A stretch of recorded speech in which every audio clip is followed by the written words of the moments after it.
वृंदावनेश्वरी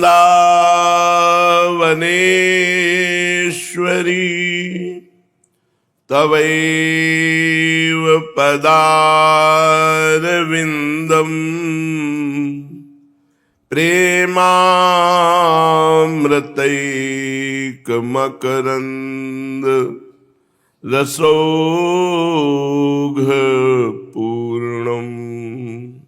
हृद्यर्पितं मधुपते स्मरतापमूग्रं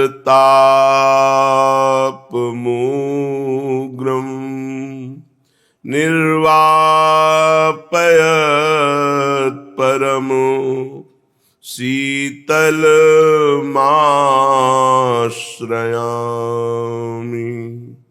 निर्वापयत्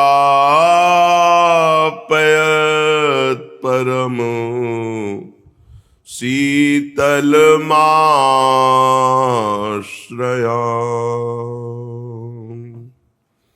परम सच्चिदानंद घन प्रेमानंद स्वरूप नवनिभृत निकुंज महामहिम परम पावन श्री वृंदावन धाम, श्री वृंदावन धाम के लाड़िले प्राणाराध्य प्राणप्रिय श्री युगल सरकार श्यामा श्यामजू, समस्त सहचरी वृंद, खग मृग पशु पंछी तरुलता यमुना रस रानी रज रानी, समस्त ब्रजवासी परिकर के चरणों में कोटिशाह प्रणाम, कोटिशाह नमन नमस्कार।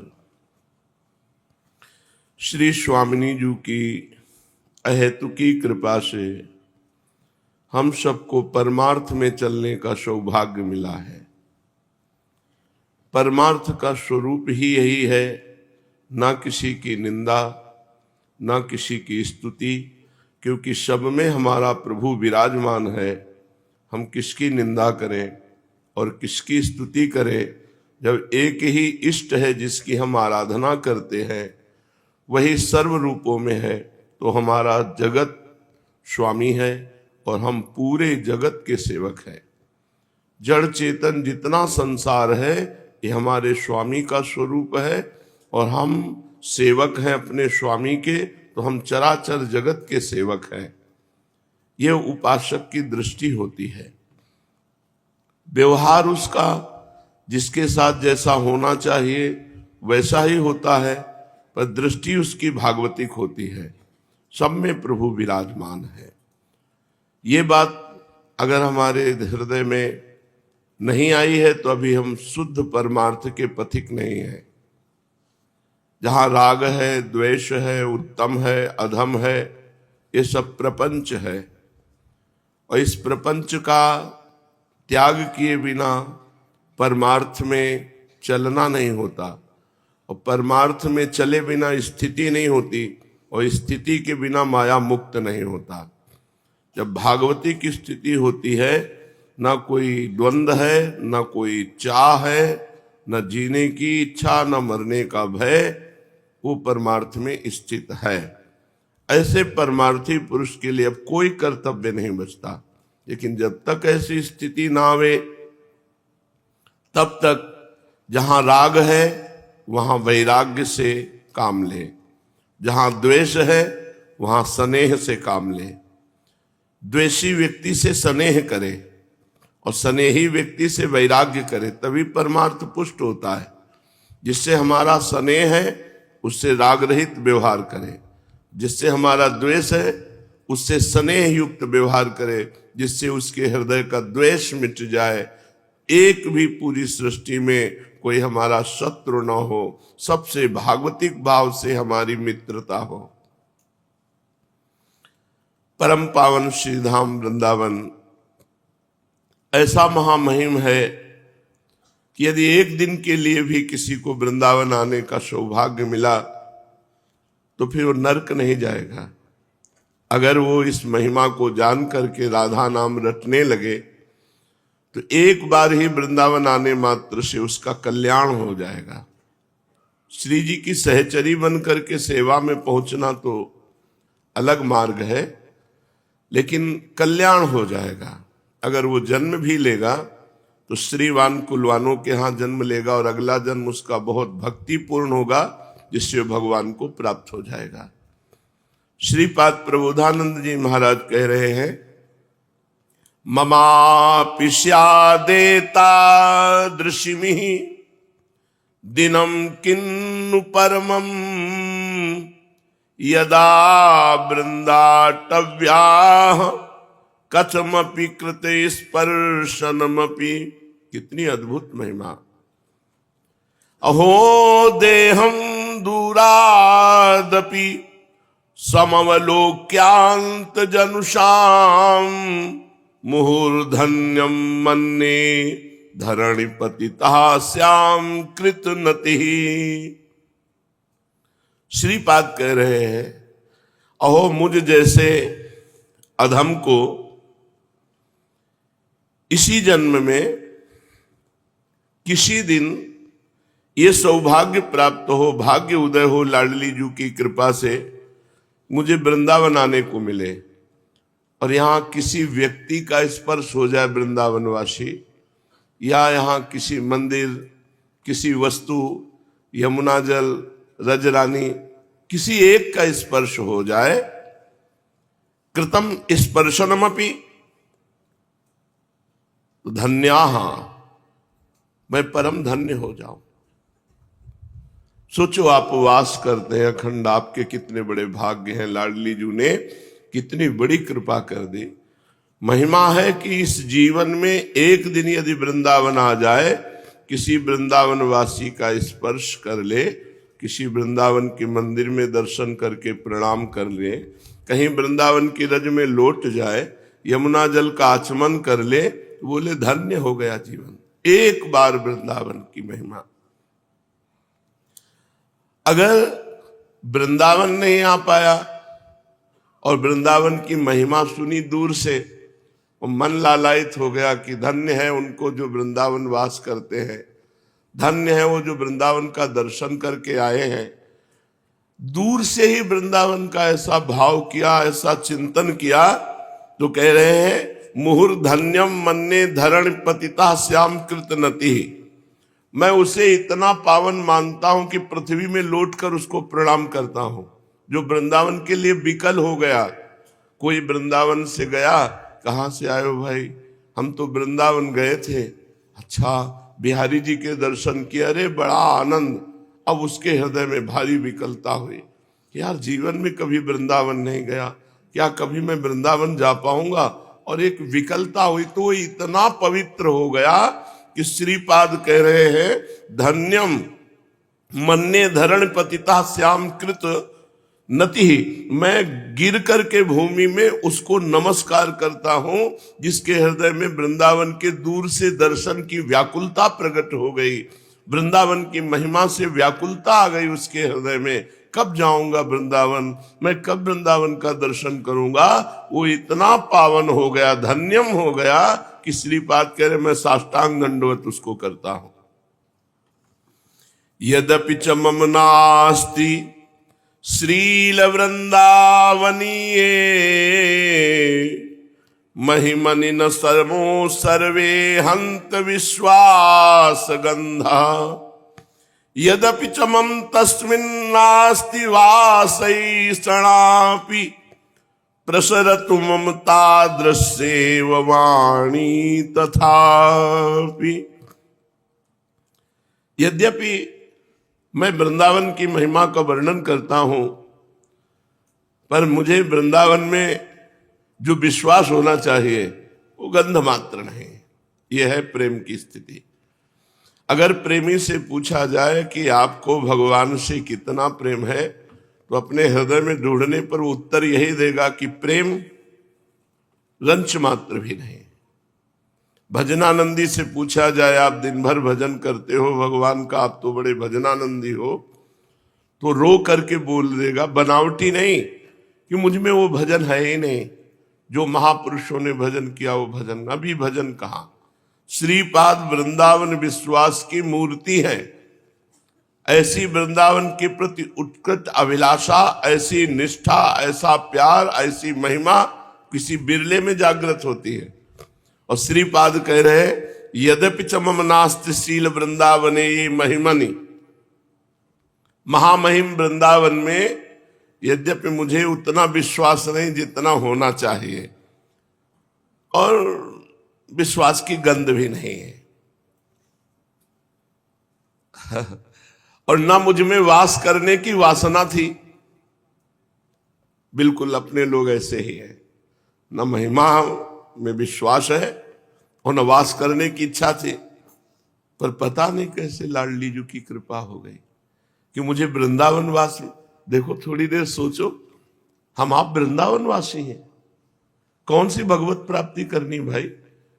हम भगवान के धाम में वास कर रहे हैं, जहां मेरे ईश्वर, मेरे प्राणाराध्य, मेरे जीवन धन खेल रहे, उनके घर में वास कर रहे हैं। अब भी कोई हमें गति चाहिए, बार बार जन्म मिले, बार बार उनकी लीला कथा गाने को मिले, सुनने को मिले, नाम कीर्तन में। मुझे मोक्ष नहीं चाहिए, जो परम पद हो प्रभु कभी न दे, यही दे कि बार बार उनके प्रेमी जनों के बीच में जन्म हो और उनके प्रेम की गाथा गाकर, उनका निर्मल यश सुनकर, उनके नाम कीर्तन को गाते हुए पूरा जीवन व्यतीत हो, फिर मरे फिर यहीं जन्मे। हमें मोक्ष नहीं चाहिए। श्री वृंदावन के वास की भी हमारे अंदर इच्छा नहीं थी। श्री वृंदावन की महिमा में हमें विश्वास नहीं था, पर कृपा हो गई। अब तो मेरी वाणी से सिर्फ वृंदावन की ही महिमा गाई जाएगी। श्रीपाद कह रहे कृपा हो गई हम पे, हमें लाल, और सच्ची बात कह रहे।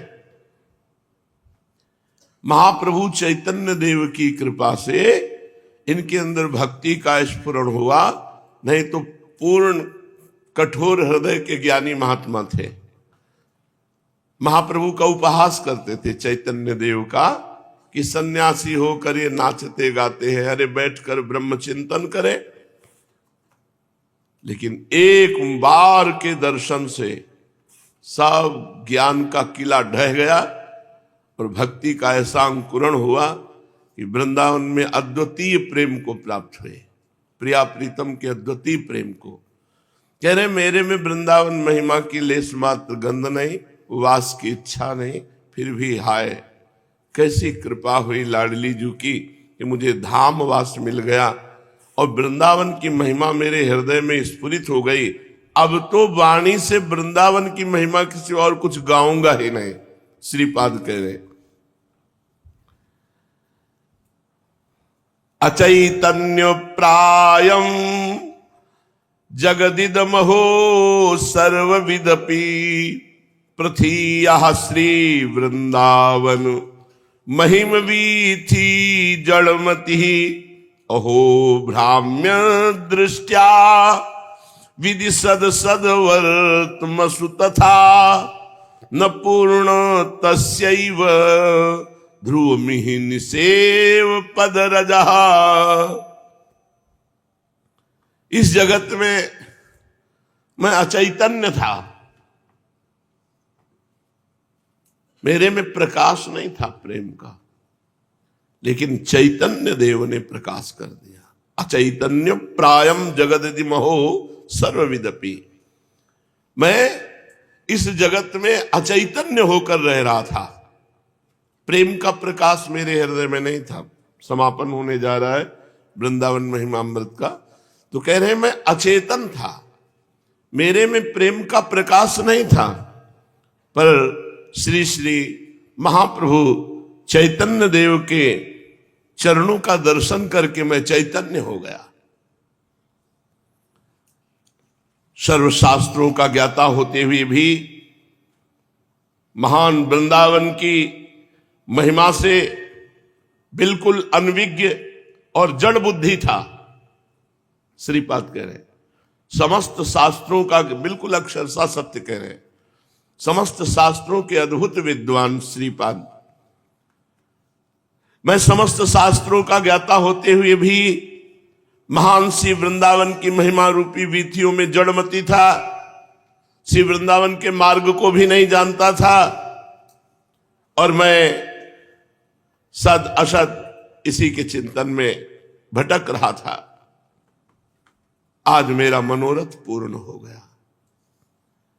मैंने श्री वृंदावन की रज को प्राप्त कर लिया, अब मुझे कुछ नहीं चाहिए, ये विश्राम मिल जाना चाहिए। इस धाम की महिमा है कि यहां वास करने वाला यदि यही शरीर छोड़ दे तो यद गत्वा न निवर्तन्ते तद्धाम परमम मम। यहां शरीर छूटने के बाद फिर आना जाना मिट जाता है। इसकी महिमा है, धाम की अपनी महिमा है। अब मैंने वृंदावन की रज प्राप्त कर ली, अब मुझे कोई चिंता नहीं है। हा वृंदावन, हा महारस मैं प्रेमैक संपन्निधि, हा राधा रतिनागर स्मर कला साक्षिन मदेक प्रिय, हा रासेश्वर विश्वमूर्छन लतावल्ली खगाद्यद्भुत श्रीमन्हा प्रकृति परादपि पर त्वं मे गति, त्वं मे गति, तुम ही मेरी गति हो, तुम ही मेरी गति हो। हा वृंदावन, हा महारसमय, हा प्रेम संपत्ति के सागर वृंदावन, तुम ही मेरी गति हो, तुम ही मेरी गति हो। हा राधा, हा रतिनागर श्री कृष्ण, हा स्मर कला प्रेम क्रीड़ा के साक्षी वृंदावन, तुम ही मेरी गति हो, तुम ही मेरी गति हो। हा राशेश्वर, अपनी अद्भुत शोभा से प्रेम क्रीड़ा से विश्व को मूर्छित कर देने वाले श्याम सुंदर, हा वृंदावन की लता वल्ली खगादी, आप प्रकृति से परे वैकुंठ को भी लुभायमान करने वाली हो। वृंदावन की लता सम कोटि कल्प तरुणाई, रज की तुल वैकुंठ नहीं और लोक की माई। वृंदावन दुति पत्र की उपमा को कछुनाई, कोटि कोटि वैकुंठो ते सब कहे लगे। हा वृंदावन, हा राधा किशोरी, हा लालजू, हा लाडली लाल की केल के साक्षी वृंदावन, तुम ही मेरी गति हो। हा राशेश्वर, हा विश्वमूर्छन, अपनी शोभा से, अपने सौंदर्य से, अपनी केल से, अपनी वंशी ध्वनि से संपूर्ण विश्व को मूर्छित करने वाले, हे वृंदावन के खगमृग, हे लता वृक्ष तरुपल्लव, आपकी महिमा आपकी कृपा से जानी जा सकती है। और आपकी कृपा से मैं जो जान पाया हूं तो एक ही निश्चय करता हूं कि अब वृंदावन ही हमारी गति है, वृंदावन ही हमारी गति है। नमोस्तु वृंदावन सुंदराभ्याम, नमोस्तु वृंदावन विभ्रमाभ्याम, नमोस्तु वृंदावन जीवता।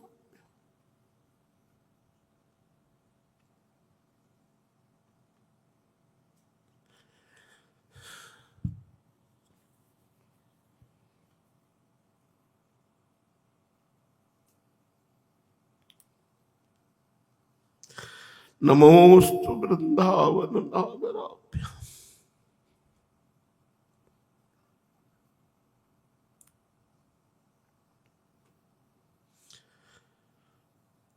वृंदावन के सुंदर युगल सरकार को नमस्कार। नमोस्तु वृंदावन सुंदराभ्याम, वृंदावन की जो सुंदरता है वो प्रिया प्रीतम है। मैं वृंदावन के परम सुंदर श्री युगल सरकार को नमस्कार करता। नमोस्तु वृंदावन विभ्रमाभ्याम। श्री वृंदावन बिहारी नवीन नवीन कुंजों में जो गलबहियां दिए हुए विहरण कर रहे हैं, उनको मैं नमस्कार करता हूं। नमोस्तु वृंदावन जीवनाभ्याम। समस्त वृंदावन वासियों के जीवन,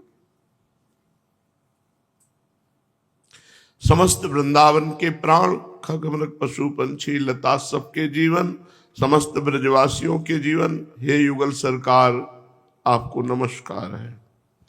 नमोस्तु वृंदावन नागराभ्याम। हे वृंदावन के परम चतुर शिरोमणि युगल सरकार आपको बार बार नमस्कार है। नमोस्तु वृंदावन सत्कृपाभ्याम। नमोस्तु वृंदावन सदृशाभ्याम। नमोस्तु वृंदावन पूर्णताभ्याम। नमोस्तु वृंदावन गोचराभ्याम। श्री वृंदावन में जिनकी कृपा सदैव बरसती रहती है,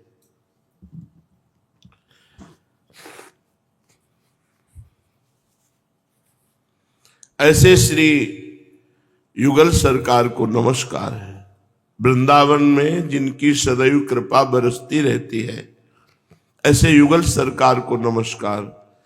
जिनका महामाधुर्य रस वृंदावन में उच्छलित हो रहा है, जिनकी रूप गुण लीला करुणा माधुरी से वृंदावन को पूर्ण कर रही है, जो वृंदावन वासियों को साक्षात दर्शन देते हैं, उन श्री युगल किशोर श्री श्यामा श्याम को मेरा बारंबार नमस्कार है, नमस्कार है।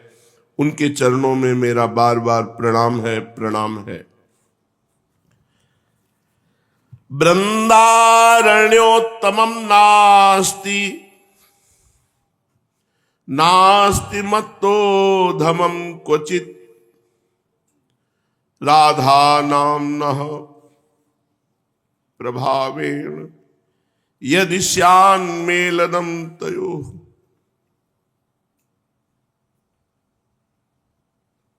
वृंदावन से बढ़कर कोई अधम उद्धारक नहीं है और मेरे जैसा कोई अधम नहीं है। वृंदारण्योत्तमम नास्ति, नास्ति मत्तो धमम क्वचित। मेरे से बड़ा कोई अधम नहीं है और वृंदावन से बड़ा कोई अधम उदाहरण नहीं है।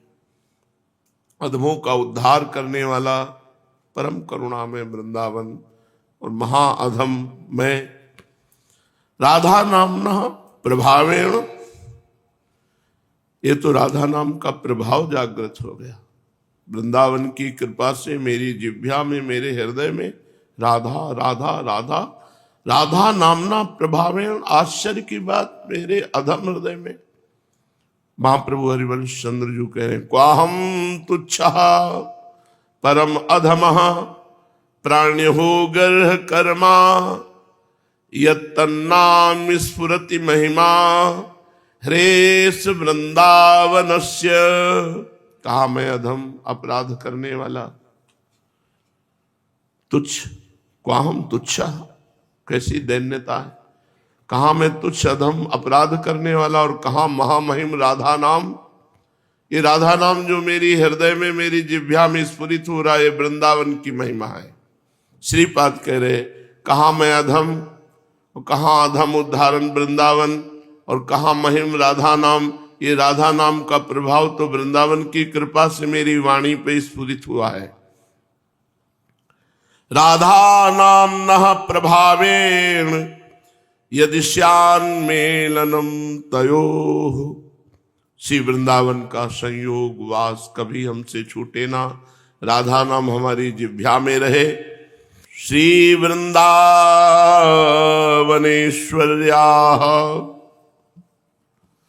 सकृन्नामैकमङ्गलम् सर्वाश्चर्यानंत शक्ति मुखे विजयता ममो।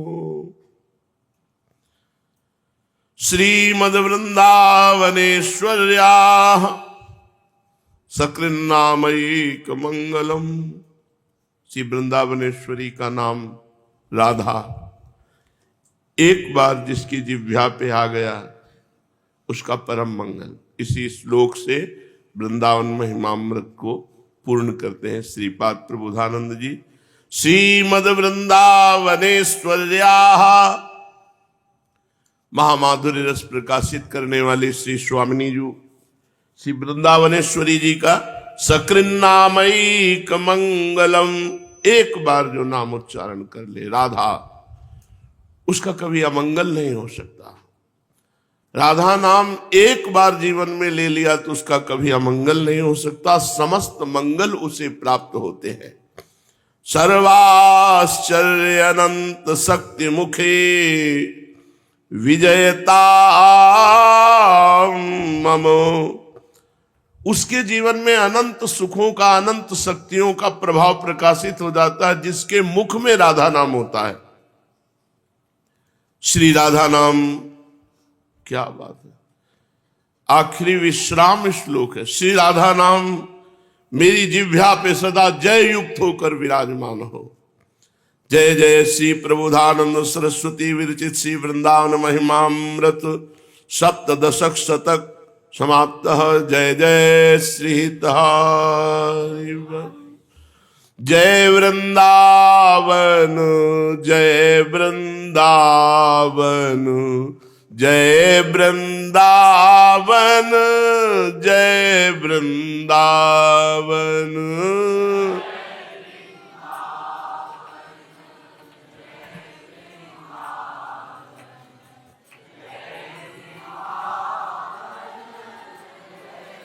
वृंदावन जय वृंदावन, जय वृंदावन, जय वृंदावन, जय वृंदावन, जय वृंदावन,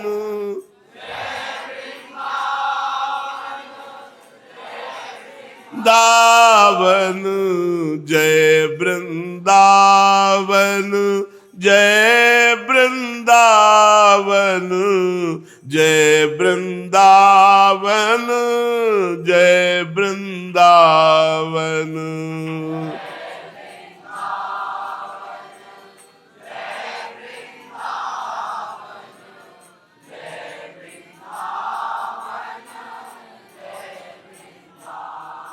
प्राण वृंदावन, जीवन वृंदावन, सर्वस्व वृंदावन, जय वृंदावन।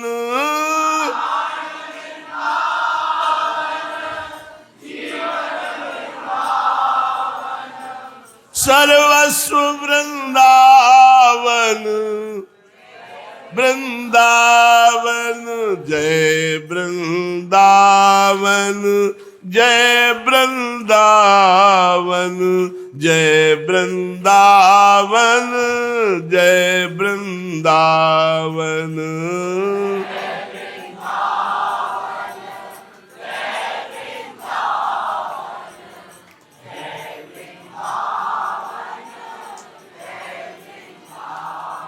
राधा करावचित पल्लव वल्लरी के, राधा पदांक विलसन मधुर स्थली के, राधा यशो मुखर मत खगावली के, राधा विहार विपिने रमता मनो में। श्री वृंदावन धाम की। अथ श्री वृंदावन महिमामृतम प्रथम शतकम। श्री राधा, क्योंकि वृंदावन महिमामृत कभी समाप्त ही नहीं हो सकता। श्री राधा मुरली मनोहर पदाम्भोजम सदा भावयन्, श्री श्री चैतन्य महाप्रभो पदरजः स्वात्मानमेवार्पयन् श्रीमद्भागवतोत्तमान् गुणनिधीनत्यादरादानमन् श्री वृंदावन दिव्य वैभवमहं स्तोतुं मुदा प्रारभे। श्री राधा तथा श्री मुरली मनोहर के चरणारविंदों का मैं निरंतर ध्यान स्मरण गायन करता हुआ श्री श्री श्री कृष्ण चैतन्य महाप्रभु के श्री चरण रज में आत्मसमर्पण करता हुआ कल्याण गुण सागर भक्ति शिरोमणि जितने भी महान भक्त हैं उन सब के चरण कमलों में अतिशय आदर सहित बारंबार प्रणाम करता हुआ आनंद पूर्वक मैं श्री वृंदावन के दिव्य चिन्मय वैभव की स्तुति करने में प्रवृत्त होता हूँ। ईशोऽपि यस्य महिमामृतं वारिरासे पारं प्रयातु मनलंबत तत्र केन्ने किंत्वल्पमप्यहमति प्रणयाद्विगाह श्याम धन्य धन्य इतमे समुपक्रमोयम। जिस वृंदावन की महिमा को जो महान समुद्र के समान है भगवान शंकर ब्रह्मादि भी पार नहीं पा सकते, ईश्वर असमर्थ है, फिर मेरे जैसे के लिए ये कार्य कितना महान है, मैं क्या साहस कर सकता हूं।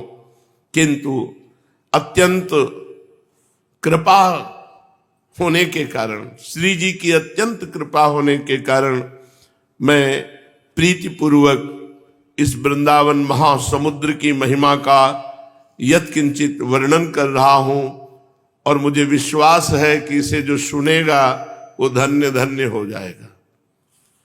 इस महिमा को जो सुनेगा, हजारों लोग वृंदावन वासी हो गए इस वृंदावन में। हित धाम से लेकर जब से शुरू हुआ तो एक दो नहीं हजारों लोग वृंदावन वासी हो गए और 50,000 वृंदावन के आश्रित हो गए। 50,000 लोग वृंदावन के आश्रित हो गए और लाखों लोग करोड़ों लोग जानने लगे कि वृंदावन धाम की थोड़ी यत्किंचित महिमा प्रकाशित हुई तो करोड़ों लोग सुनने लगे हैं। ये वृंदावन महिमामृत श्रीपाद कह रहे हैं कि अगाध समुद्र है, ईश्वर की भी सामर्थ्य नहीं कि वर्णन कर सके। ईश्वर भगवान शिव ब्रह्मादि, फिर मेरी क्या सामर्थ्य है, पर मेरे ऊपर लाडली जी की कृपा हुई है, इसलिए इस प्रेम समुद्र का यत्किंचित किनका मैं वर्णन करता हूं, जो सुनेगा वो धन्य धन्य हो जाएगा। इसलिए मेरी ये चेष्टा है कि मैं वृंदावन की महिमा का वर्णन करूं और लोग इसे सुने और गुने और अपने हृदय में धारण करें। पूज्य श्री पंडित गया प्रसाद जी गिरिराज वाले बाबा के अमृतमय वचन जो साधक की साधनाओं को परिपक्व करके सिद्धावस्था को प्रदान करते हैं। भक्ति में स्नेह की आवश्यकता है। स्नेह तब माना जाएगा कि आपका भगवान से स्नेह है जब आप अशरण होंगे, आपका कोई नहीं होगा। कोई यदि है आपके जीवन में प्रभु के सिवा तो अभी प्रभु से स्नेह में बाधा है। जब हम अशरण हो जाते हैं, कोई हमारा नहीं, आगे पीछे जब देखो केवल प्रभु ही नजर आते हैं। जैसे महामहिम प्रेम मूर्ति श्री मीरा जी कह रही, मेरे तो गिरधर गोपाल दूसरो न कोई, दूसरा कोई नहीं। तब अशरण शरण श्याम जू को बानो। प्रभु का एक सिद्धांत है, एक नियम है, एक बाना है कि जो सब जगह सब संबंधों को छोड़कर प्रभु की शरण में आ जाता है, भगवान उसे स्वीकार कर लेते हैं। हरिराम व्यास जी कह रहे हैं, असरण शरण श्याम जू को बानो। व्रत है उनका, नियम है, जो अशरण होकर समस्त संबंधों का त्याग करके एकमात्र प्रभु की शरण। कितना सुख है! उस सुख का अनुभव तब होता है, असुविधा, तिरस्कार, अपमान कोई पास नहीं, तब आनंद आता है उनकी कृपा का। उनके संबंध का सुख तब अनुभव में आता है। असरण शरण श्याम जू को बानो, भगवान कृपा करें कोई हमारा न रह जाए, भगवान कृपा करें हमारे जीवन में कोई हमारा न रह जाए। वैसे सब लोग मांगते हैं भगवान कृपा करे सब हमारे सुरक्षित रहे, लेकिन हम ये चाहते हैं, बोले तुम्हारे हई कौन है नहीं, तुम्हारे हई कौन है, नहीं तुम्हारे जितने तो दो चार है, हमारे तो बहुत है। उदार चरिता नाम वसुधैव कुटुंबकम, पूरा विश्व हमारा है, क्योंकि विश्वात्मा भगवान हमारे हैं। नाते नेह राम के मनियत सुहृद सुसेव्य, जहां लो अंजन कहाँ आंख जय फूटे, बहुतक कहाँ लो। वो अंजन किस काम का जिससे आंख फूट जाए, वो संबंध किस काम का जिससे भगवान का संबंध फीका पड़ जाए। बड़ो बिरद पतितन को पावन, जिनका व्रत है, जय घोष है, पतितों को पावन करने वाले। बड़ो बिरद पतितन को पावन, भक्तनि हाथ बिकानो,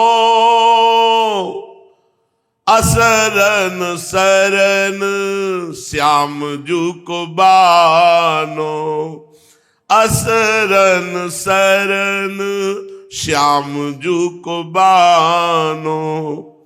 शुक नारद जाको यस गावत, शिविरंची उर्गानो, हित ही को हित मानत नागर, गनत न रंक नरानो, गनत न रंक नरानो, असरन सरन श्याम जू को बानो। शिव शनका आदि बड़े बड़े महापुरुष जिनके चरणों का आश्रय लिए हुए हैं, वे प्रभु केवल प्रेम का संबंध मानते हैं। हित ही को हित मानत नागर, गनत रंक नारानो। कोई धनी है, निर्धन है, उच्च कुल का है, अधम कुल, ये सब भगवान ने, जो असनन होकर भगवान की शरण में आ गया उसे पावन कर लिया, अंगीकार कर लिया, अपना बना लिया।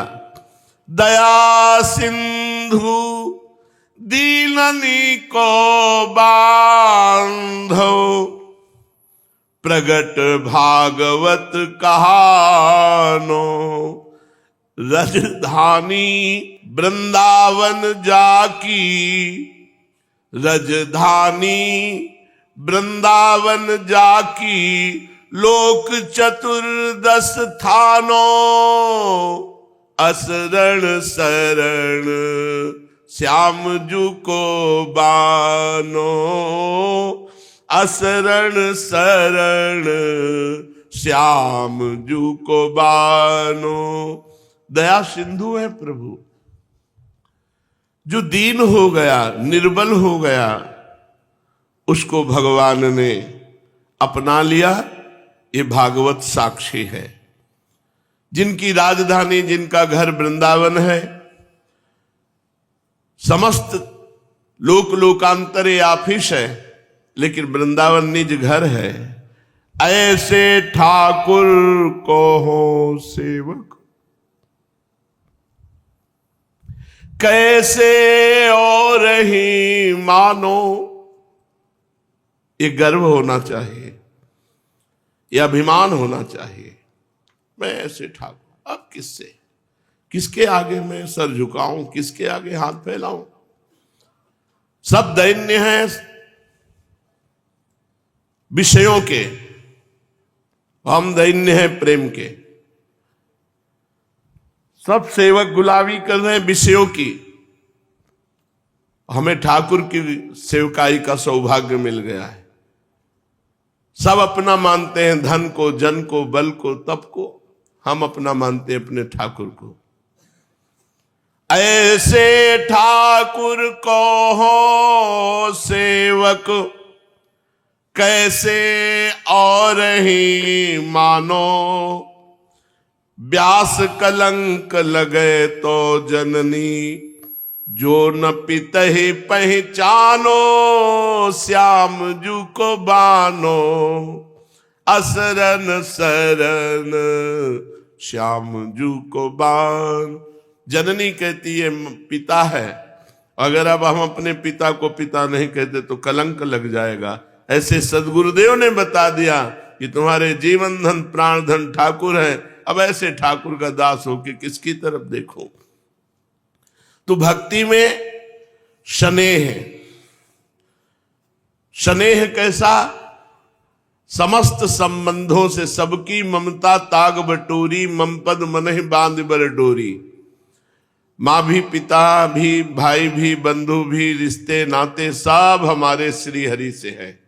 तुम्हें माता च पिता, तुम्हें बंधुश्च सखा, तुम्हें विद्या द्रविणं, तुम्हें सर्वम मम देव देव। मेरे जो कुछ है सब ठाकुर जी है, सब प्रियालाल है। ये स्नेह होना अत्यंत अनिवार्य है, तभी भक्ति मानी जाएगी। अगर ये स्नेह नहीं तो फिर भक्ति नहीं हो रही, आडंबर हो रहा है, नाटक हो रहा है, दंभ हो रहा है, दिखावा हो रहा है। भक्ति में आंतरिक स्नेह इष्ट देव के चरणारविंद में। ज्ञान, ज्ञान में समझ, न मैं स्थूल शरीर हूं, न मैं सूक्ष्म शरीर हूं, न कारण शरीर हूं। समझ आ गई, मैं आत्मस्वरूप हूं, मैं भगवत स्वरूप हूं। मैं इंद्रियों और मन का गुलाम नहीं हूं, मैं इंद्रियों और मन को प्रकाशित करने वाला हूं। मैं इंद्रियों और मन के शासन में चलने वाला नहीं हूं, मेरे शासन में इंद्रिया और मन चलने वाली है। ये समझ आ गई। ज्ञान में जिसकी ये समझ आ गई तो वो ज्ञानी। अगर ये नहीं समझ पाया तो समझ कर भी अज्ञानी ही है। वो अपने को भले ज्ञानी माने। जैसे स्नेह के बिना भक्ति नहीं, ऐसे समझ के बिना ज्ञान नहीं। वैराग्य, पूरे जगत में कहीं कुछ भी अच्छा ना लगे, एकमात्र भगवान, तो वैराग्य सार्थक हो गया। जगते भयो फिरे बैरागी, श्री वृंदावन रस में अनुरागी। कहीं कुछ न कोई व्यक्ति अच्छा लगता है, न कोई वस्तु अच्छी लगती है। कितनी देर कोई व्यक्ति हमारे पास रहेगा, कितने दिन रहेगा, आखिरकार मरेगा तो है ही। तो ऐसी मित्रता किस काम की? हम ऐसे से मित्रता करें जो हर क्षण हमारे पास रहता है, हर जगह हमारे पास रहता है, और जो निरंतर सनातन हमारे साथ रहेगा वो है प्रभु। इसलिए वैराग्यवान, कहीं भी किंचन मात्र भी ना अपने शरीर से राग, न किसी के शरीर से राग, ना अपने शरीर के भोगों से राग, ना अन्य के भोगों से राग, बस केवल एकमात्र प्रभु के चरणारविंद से। तो वैराग्य सार्थक है। स्नेह बिना भक्ति, समझ के बिना ज्ञान और भगवत समर्पण के बिना वैराग्य व्यर्थ माना गया है। साधक अपने को देखे कि हम जी रहे हैं, जीने के लिए सब कुछ है। व्यापार नौकरी जो भी कर रहे हो ये जीने के लिए है, लेकिन जी किसके लिए रहे हो? जी किसके लिए? इस प्रश्न का उत्तर अपने से पूछो। तुम पढ़ाई लिखाई करके बड़ी अच्छी नौकरी, बड़े अच्छे पदों में गए हो, उसका उद्देश्य क्या है? रुपया मिलना, प्रतिष्ठा मिलना, सम्मान मिलना, ये जीने के लिए है। तो जी किसके लिए रहे हो? अगर उत्तर आवे भगवान के लिए तो सही जी रहे हो, और अगर भगवान के लिए उत्तर तुम्हारे हृदय में नहीं आ पाया तो जीते जी मृतक तुल्य तुम्हारा जीवन है। जिन हरि भगति हृदय नहीं आनी, जीवित सब समान ते प्राणी। जो जीते जी भगवान को अपना नहीं माना, भगवान की भक्ति नहीं की, तो जीता हुआ वो मुर्दे के समान जीवन व्यर्थ व्यतीत कर रहा है। हम जी रहे कौन के ताई? अपने ताई, संसार के ताई, भोगों के ताई, या श्री भगवान के ताई? अगर उत्तर में श्री भगवान है तो जीवन सही है, अगर श्री भगवान नहीं तो व्यर्थ जीवन है। भक्ति में 3 क्रिया होवे, पहले सेवा, फिर स्नेह, फिर समर्पण। अपने ठाकुर की सेवा, समाज की सेवा, परिवार की सेवा, सबका फल भगवान से प्रेम हो जाना, और प्रेम का स्वरूप पूर्ण समर्पित हो जाना। भगवान से भी कछु न चाहे। स्नेह तभी होगा जब भगवान से भी, क्या नाशवान पदार्थ मांगना। तुम्हें इच्छा हो तो भूखे रखो, तुम्हें इच्छा हो तो छके रखो, तुम्हें इच्छा महलों में रखो, तुम्हारी इच्छा झोपड़ी में रखो, फुटपाथ में रखो। ये मेरी जिम्मेवारी नहीं, ये आपकी है। मेरी सारी जिम्मेवारी आपकी है। मेरा केवल एक ही कार्य है, अनन्यस चिंतयन्तो माम। भगवान कह रहे हैं, ये जना परिपासते तेसाम नित्याभियुक्ता नाम योगक्षेमम वहाम्य। मैं योगक्षेम का वहन करूंगा, तुम केवल मेरा चिंतन करो। साधक कछु न चाहे और कछु न राखे अपनो, सब भगवान को समर्पित कर दे। भगवान से कछु न चाहे और सब कुछ अपनो भगवान को समर्पित कर दे। और कछु न राखे, अपने स्नेह वाली ना कोई वस्तु है, न व्यक्ति है, न स्थान है, सब श्री भगवान का है। और भगवान से कुछ चाह नहीं तो बहुत जल्दी प्राणनाथ वाके हृदय में स्फुरित हो जाए। बहुत जल्दी भगवान उसके हृदय में साक्षात्कार करा देते हैं। समय को इतना लगन पूर्वक अपनी साधना में लगाए दो कि साधना में अवकाश ना मिले कि अब भाई हमारा काम हो गया, अब हम तुम्हारी छुट्टी, घंटे 2 घंटे 4 घंटे हम मनोरंजन कर सकते नहीं। अगर साधक से पूछा जाए कि तुम्हारे पास कब समय है, हम आपसे मिलना चाहते हैं, तो उसका उत्तर होना चाहिए समय ही नहीं है, हमारे पास 1 मिनट समय नहीं है। हाँ, अगर हम आपको समय देंगे तो अपनी दिनचर्या को बाधित करके समय देंगे। अवकाश साधक को अनर्थ को मूल है। समय साधक को नष्ट कर दे है और समय साधक को उठाई दे है। साधक के पास किसी अन्य के लिए समय ही नहीं होना चाहिए, है ही नहीं हमारे पास समय। हमारी साधना में हमारे पास 1 मिनट भी खाली समय नहीं है, तो वो साधक अध्यात्मवान है। और जो ये कि गुरुजी ने कहा 11 माला कर लो, इसके बाद फुर्सत हमारी 12 पद 84 जी के पढ़ना, 11 माला गुरु मंत्र के करना, इसके बाद फुर्सत, वो साधक नहीं है, वो साधक नहीं है। उसको जो फुर्सत मिली उस फुर्सत में वो असाधन करेगा और भ्रष्ट हो जाएगा। इसलिए समय ही अनर्थ को मूल है, जो खाली समय साधना से है। इतना अपने समय को बांध लेना चाहिए कि साधना में हमारे पास 1 मिनट, और सही पूछो, अपने पास 1 मिनट टाइम नहीं है। 1 मिनट ना सोने का टाइम है और ना किसी से बात करने का टाइम है। वो तो जबरदस्ती शरीर को सोने की प्रक्रिया में जाना पड़ता है। नहीं, टाइम नहीं है कि चलो हम सो जाएं। 9-10 बज जाते हैं और 1 बजे सबको फिर जाना है, तो बीच में यही जो विश्राम है, विश्राम दिन में कोई विश्राम नहीं है। 1 मिनट टाइम नहीं। अपने साधक किसी से बात भी नहीं करते, किसी से मिलने का टाइम नहीं, किसी संगोष्ठी का टाइम नहीं। अगर टाइम है तो बेईमान साधक है, वो अपने जीवन में बेईमानी कर रहा है। इतना विजी जीवन हो जाना चाहिए कि 1 मिनट हमें टाइम न मिले। जब तक भगवत प्राप्ति न हो जाए, साधक को गुरु की परतंत्रता, साधु समाज की परतंत्रता, शास्त्रों की परतंत्रता स्वीकार करे तो वो स्वतंत्र हो जाएगा। साधक को बहिर्मुखी बनाए हुए है यही समय, खाली समय बहिर्मुखी। खाली समय चलो उनके पास बैठ जाते, चलो टीवी देख लेते हैं, चलो अमुक का, हमारे पास समय नहीं। ऐसी दिनचर्या की समय ही नहीं है। नेत्रन को अंतर्मुखी रखो, नेत्रन को बाहर बहुत ज्यादा देखने में मत लगाओ। कानन को अंतर्मुखी रखो, बाहर तब करो जब भगवान की चर्चा हो रही हो या नाम कीर्तन हो रहा हो।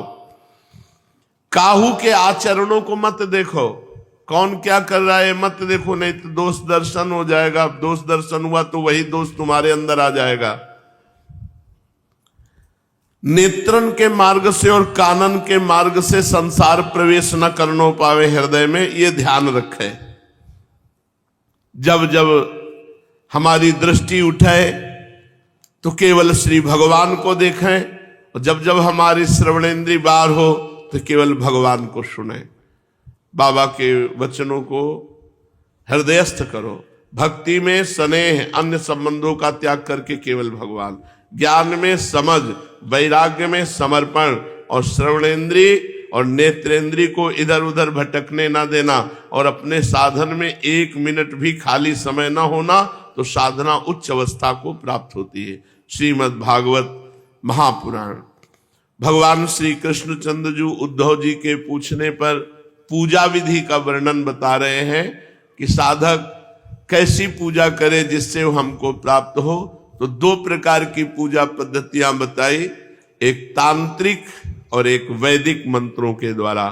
लेकिन अपनी वृंदावन की जो पूजा है ये पूजा ही नहीं है, ये सेवा है और ये है भावोत्सवेन। ये न तांत्रिक है न वैदिक है, ये भावोत्सव है। जब भाव जैसा उठा लाडली लाल को दुलार कर रहे, न वेद मंत्रों का यहाँ प्रवेश है न तंत्र का प्रवेश है, यहाँ भाव के द्वारा 8 पैर अष्टयाम सेवा होती है। तांत्रिक और वैदिक सिद्धांत।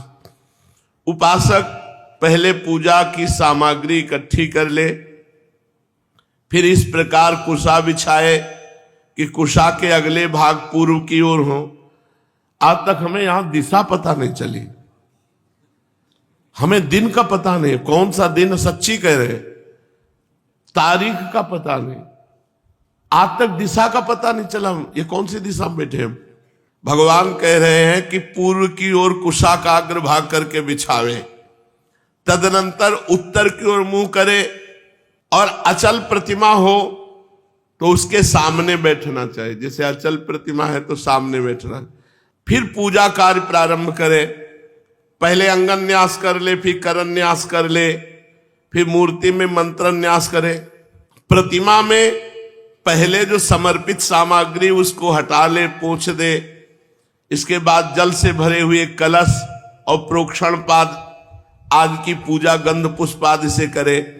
प्रोक्षण पात्र के जल से पूजा सामग्री और अपने शरीर को पवित्र करे। तदनंतर पाद्य, अर्घ और आचमन के लिए 3 पात्रों में कलशे में जल भर कर रख ले, उनमें पूजा पद्धति के अनुसार सामग्री डाले। पाद्य पात्र में आचमन के लिए 3 पात्रों में कलशे में जल भर कर रखे और जो पाद्य पात्र है उसमें सांवे के दाने, दूब, कमल, विष्णुक्रांता, चंदन, तुलसी दल और अर्घ पात्र में गंध, पुष्प, अक्षत, जौ, कुश, तिल, सरसों, दूब, आचमन पात्र में जायफल, लौंग ये डाले। इसके बाद पूजा शुरू करे।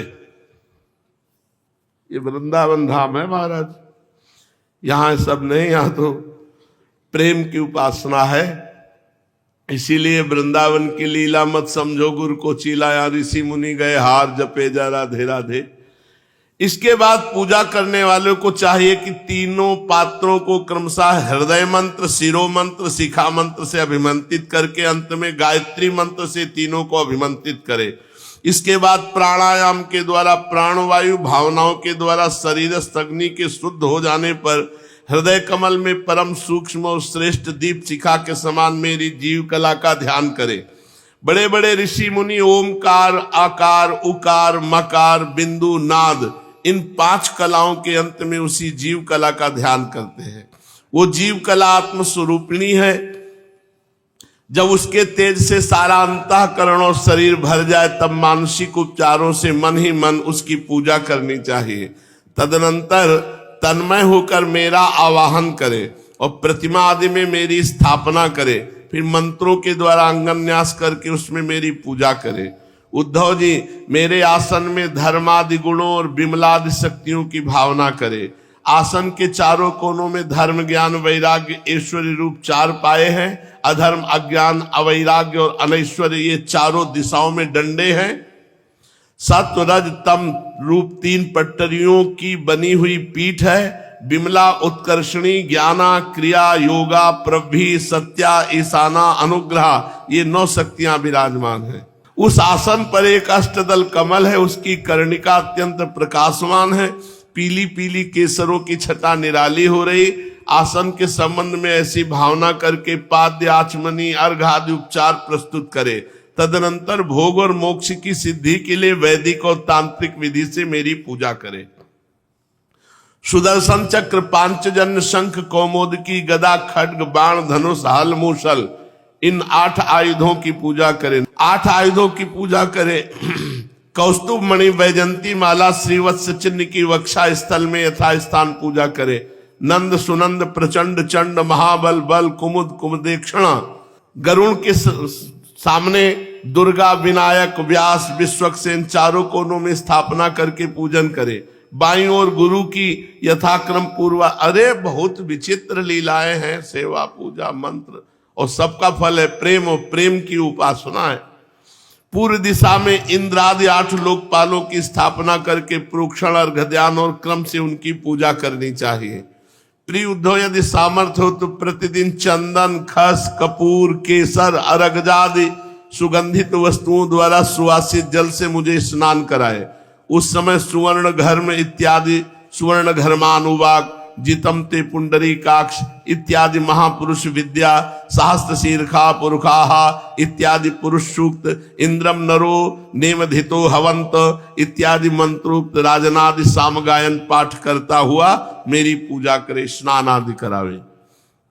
मेरा भक्त वस्त्र, यज्ञोपवीत, आभूषण, पत्र, माला, गंध, चंदन आदि से प्रेम पूर्वक यथावत मेरा श्रृंगार करे। उपासक श्रद्धा के साथ मुझे पाद्य, आचमन, चंदन, पुष्प, अक्षत, धूप, दीप आदि सामग्रियां समर्पित करे। हो सके तो गुड़, खीर, घृत, पूड़ी, पुआ, लड्डू, हलवा, दही और दाल, ये विविध व्यंजनों का नैवेद्य लगावे। तभी तो बिहारी जो महाराज को जो भोग लगता है वो नारायण भी तरसते हैं, क्योंकि प्रेम से पूरित होकर जो ब्रजजन अर्पित करते हैं। अच्छा, भोग लगावे, दाल आदि से व्यंजन का भोग लगावे। अलियो फिर कह रहे दतुवन करावे, फिर उपटल लगावे, फिर पंचामृत से स्नान करे, फिर सुगंधित लेप लगावे, फिर दर्पण दिखावे, भोग लगावे। शक्ति हो तो प्रतिदिन मेरे पर्वों के अवसर पर नाचे गावे।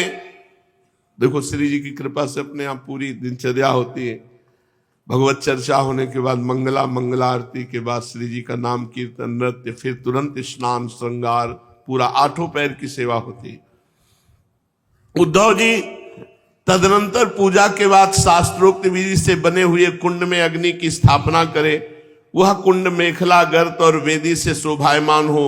उसमें हाथ की हवा से अग्नि प्रज्वलित करके उसका परिसमूहन करे। वेदी के चारों कुशी कंडिका करके, अर्थात चारों ओर 20-20 कुछ बिछाकर मंत्र पढ़ता हुआ उन पर जल छिड़के। इसके बाद विधि पूर्वक समिधाओं अनुवाधान कर्म करके अग्नि के उत्तर भाग में होमोपयोगी सामग्री रखे। प्रोक्षणी पात्र के जल से प्रोक्षण करे। तदनंतर अग्नि में मेरा इस प्रकार ध्यान करे। मेरी मूर्ति तपाए हुए सोने के समान दम दम दमक रही। रोम रोम से शांति की वर्षा हो रही। लंबी विशाल 4 भुजाएं शोभायमान है। उसमें शंख, चक्र, गदा, पद्म विराजमान है। कमल की केसर के समान पीला पीला वस्त्र फहरा रहा है। सिर पर मुकुट, कलाइयों में कंगन, कमर में करधनी, बाहों में बाजूबंद झिलमिला रहे हैं। वक्षा स्थल पर श्रीवत्स का चिन्ह है। गले में कौस्तुभ मणि जगमगा रहे। घुटनों तक बनमाला लटक रही। अग्नि में मेरी इस मूर्ति का ध्यान करके पूजा करनी चाहिए। इसके बाद सूखी समिधाओं को घृत में डुबोकर आहुति दे और आज्य भाग और आधार नामक 2-2 आहुतियों से भी हवन करे। तदनंतर घी से भिगोकर अन्य हवन सामग्रियों से आहुति दे। इसके बाद अपने इष्ट मंत्र से अथवा ओम नमो नारायणाय इस अष्टाक्षर मंत्र से तथा पुरुष सूक्त के 16 मंत्रों से हवन करे। बुद्धिमान पुरुष को चाहिए कि धर्मादि देवताओं के लिए भी विधि पूर्वक मंत्रों से हवन करे और स्विष्टकृत आहुति भी दे। इस प्रकार अग्नि में अंतर्यामी रूप से स्थित भगवान की पूजा करके उन्हें नमस्कार करे और नंद, सुनंद आदि पार्षदों को 8 दिशाओं में हवन कर्मांग बलि दे। तदनंतर प्रतिमा के सन्मुख बैठकर परब्रह्म स्वरूप भगवान नारायण का स्मरण करे और भगवत स्वरूप मूल मंत्र ओम नमो नारायणाय का जप करे।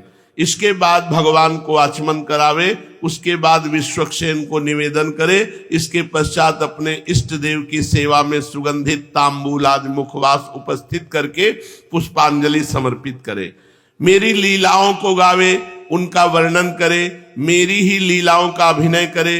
ये सब करते समय प्रेमोन्मत्त होकर के नाचने लगे। मेरी लीला कथाएं स्वयं सुने, दूसरों को सुनावे, कुछ समय तक संसार और उसके रगड़ों झगड़ों को भूलकर मुझ में ही तन्मय हो जाए। प्राचीन ऋषियों के द्वारा अथवा प्राकृत भक्तों के द्वारा बनाए हुए छोटे बड़े स्तोत्र स्तोत्रों से मेरी स्तुति करके प्रार्थना करे, हे भगवान आप मुझ पर प्रसन्न हो, मुझे अपने कृपा प्रसाद से सराबोर कर दे। स्तुति करके तदनंतर दंडवत प्रणाम करे, अपना सिर मेरे चरणों में रख दे, दोनों हाथों से दाएं से दाहिना और बाएं से बायां चरण पकड़ कर कहे, हे भगवान इस संसार सागर में मैं डूब रहा हूं, मृत्यु रूप मगर मेरा पीछा कर रहा है, मैं डर कर आपकी शरण में आया हूं, प्रभु आप मेरी रक्षा कीजिए। इस प्रकार स्तुति करके मुझे समर्पित की हुई माला आदर के साथ अपने सिर पर रखे और उसे मेरा दिया हुआ प्रसाद समझे। यदि विसर्जन करना हो तो ऐसी भावना करनी चाहिए कि प्रतिमा से एक दिव्य ज्योति निकली और वो मेरे हृदय स्थित ज्योति में लीन हो गई, बस यही विसर्जन है। उद्धव जी, प्रतिमा आदि में जब जहां श्रद्धा हो तब तहां मेरी पूजा करनी चाहिए, क्योंकि मैं सर्वात्मा हूं और समस्त प्राणियों में तथा अपने हृदय में भी स्थित हूं। उद्धव जी, जो मनुष्य इस प्रकार वैदिक तांत्रिक क्रिया योग के द्वारा मेरी पूजा करता है वो इस लोक और परलोक में मुझसे अभीष्ट सिद्धि प्राप्त करता है। यदि शक्ति हो तो उपासक सुंदर और सुदृढ़ मंदिर बनवावे, उसमें मेरी प्रतिमा स्थापित करे, सुंदर सुंदर मेरे लिए फूलों के बगीचे लगवा दे, नित्य की पूजा, पर्व की यात्रा, बड़े बड़े उत्सवों की व्यवस्था कर दे। जो मनुष्य पर्वों के उत्सव और प्रतिदिन की पूजा लगातार चलने के लिए मेरे मंदिर में खेत, बाजार, नगर अथवा गांव मेरे नाम पर समर्पित कर देते हैं, उन्हें मेरे समान ऐश्वर्य की प्राप्ति होती है। मेरी मूर्ति की प्रतिष्ठा करने से पृथ्वी का एक छत्र राज्य मिलता है, मंदिर निर्माण से त्रिलोकी का राज्य मिलता है, पूजा आदि की व्यवस्था करने से ब्रह्मलोक, तीनों के द्वारा मेरी समानता प्राप्त होती है। और जो निष्काम भाव से मेरी पूजा करता है उसे मेरा भक्ति योग प्राप्त होता है और उस निरपेक्ष भक्ति योग के द्वारा वो स्वयं मुझे प्राप्त कर लेता है। जो अपनी दी हुई या दूसरों की दी हुई देवता और ब्राह्मणों की जीविका हरण कर लेता है, करोड़ों वर्षों तक विष्ठा का कीड़ा होता है। जैसे आपने कि ये हम रुपया मंदिर में दे दिया, ये जमीन मंदिर में लगा दी या ये वस्तु लगा दी और उसके बाद वापस ले लिया, तो भगवान कहते करोड़ों वर्षों तक विष्ठा का कीड़ा होगा। कभी ऐसे हैं मंदिर हैं जिनमें जमींदार थे तो 10-10 बीघा 20-20 बीघा मंदिर के नाम लगा दिए, उनके परिवार लोग उसका पूरा प्रयोग करने लगे, तो ये बहुत अपराध है। जो भगवान के निमित्त अर्पित कर दी जाए उस वस्तु का स्वयं प्रयोग नहीं करना चाहिए, वो करोड़ों वर्षों तक विष्ठा का कीड़ा होता है।